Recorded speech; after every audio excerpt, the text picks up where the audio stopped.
রাধে রাধে বন্ধুরা, আজকের আমি তোমাদের সাথে শীতের খুবই স্পেশাল গাজরের হালুয়ার রেসিপি শেয়ার করব। আমি বাড়িতে যেভাবে তৈরি করি এবং এইভাবে যদি তোমরা একবার তৈরি করে দেখো, আশা করছি তোমাদেরও খুবই ভালো লাগবে। তার জন্য ভিডিওটা তোমরা প্রথম থেকে শেষ পর্যন্ত দেখতে থাকো, দেখলেই বুঝতে পারবে যে কত সহজে আমরা গাজরের হালুয়া বাড়িতে তৈরি করে নিতে পারি। আর এইভাবে তৈরি করলে তোমার থেকে সবাই জানতে চাইবে যে কিভাবে তৈরি করেছিলে। প্রথমেই আমাদের এখানে দেখো বন্ধুরা, গাজর এইভাবে গ্রেট করে নিতে হবে। একটু লম্বা লম্বা করে গ্রেট করে নিয়েছি বন্ধুরা। এখানে আমি 1 কিলো গাজর নিয়েছি, যার থেকে সম্পূর্ণ রসটা বের করে একটা আলাদা পাত্রে রেখে দিয়েছি।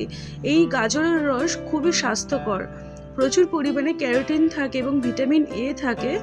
তোমরা কিন্তু এই গাজরের রসটা একদম ফেলে দেবে না, এটা তোমরা নিজেরাও খেয়ে নিতে পারো বা বাড়িতে যদি ছোট বাচ্চারা থাকে তাদেরকেও দিতে পারো, খুবই উপকার এবং স্বাস্থ্যকর।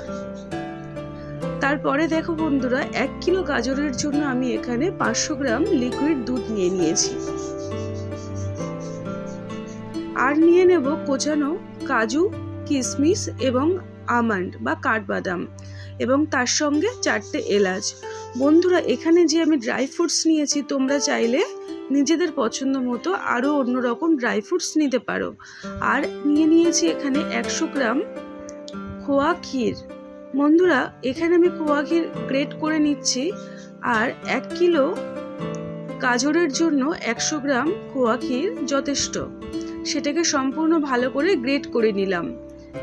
তোমরা যদি মনে করো খোয়া ক্ষীর দেবে না, তাহলে 1 কিলো দুধের পরিবর্তে হাফ কিলো দুধের পরিবর্তে 1 কিলো দুধ ব্যবহার করবে। আর এখানে 300 গ্রাম চিনি নিয়ে নিয়েছি।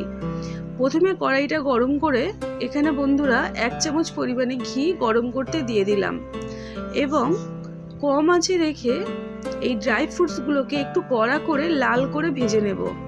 তোমরা কিন্তু অবশ্যই একটু লাল করেই ভেজো, তাহলে কি হবে, এই লাল করে ভাজার ফলে খুব সুন্দর একটা স্মেল আসবে, এবং পরবর্তীকালে যখন চিনি, দুধ এবং গাজরের সঙ্গে এই ড্রাই ফ্রুটসগুলো মিলে যাবে, খুব সুন্দর একটা খেতে স্বাদ আসে এবং গন্ধটাও কিন্তু খুবই সুন্দর হয়। ড্রাই ফ্রুটসগুলো ভেজে তুলে নিলাম। কড়াইতে কিছুটা ঘি ছিল, আমি আরও 1 চামচ পরিমাণে ঘি ভালো করে গলিয়ে নিচ্ছি। একদম কম আঁচে রাখতে হবে, ঘিটা পুড়ে গেলে অসুবিধা আছে।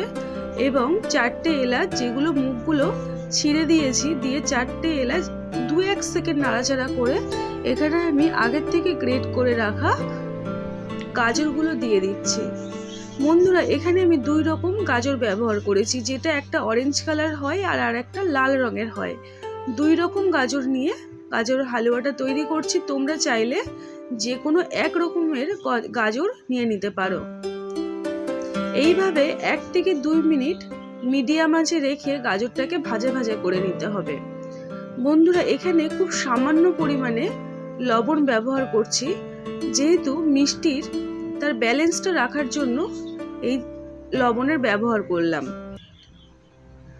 এবারে 2 মিনিট ঢাকা দিয়ে রাখলাম মিডিয়াম আঁচে ঢাকা দিয়ে যেহেতু রেখেছিলাম, কালারটা আস্তে আস্তে পরিবর্তন হচ্ছে। এবারে খুব ভালো করে নাড়িয়ে তারপরে হাফ কিলো যে দুধ রেখেছিলাম, 500 গ্রাম লিকুইড দুধ, ওই দুধটাও দিয়ে দিলাম।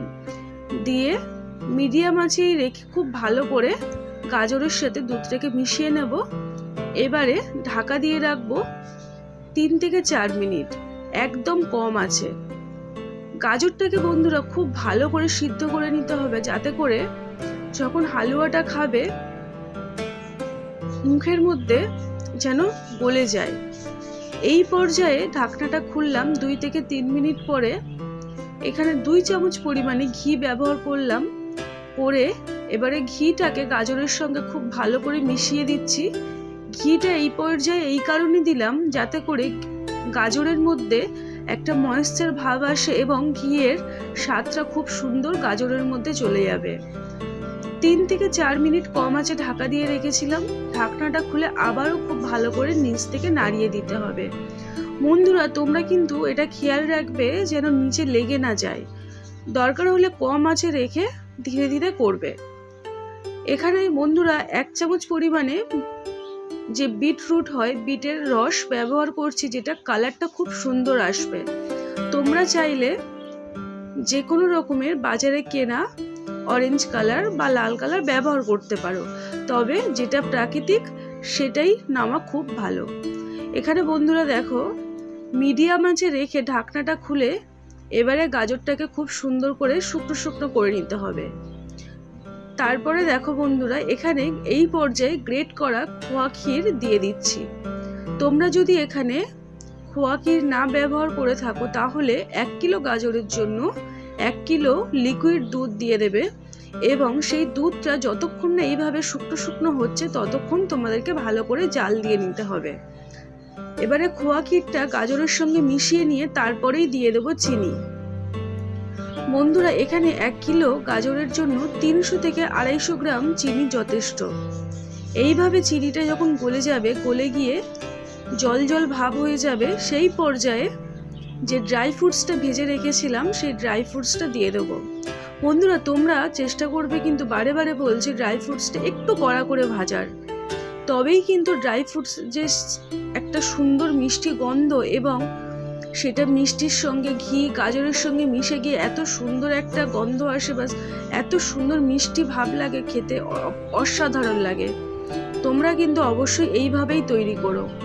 মিডিয়াম আঁচে রেখে অনবরত ভালো করে নাড়িয়ে যেতে হবে, একদম তলার থেকে নাড়াতে হবে যাতে করে নিচে লেগে না যায়।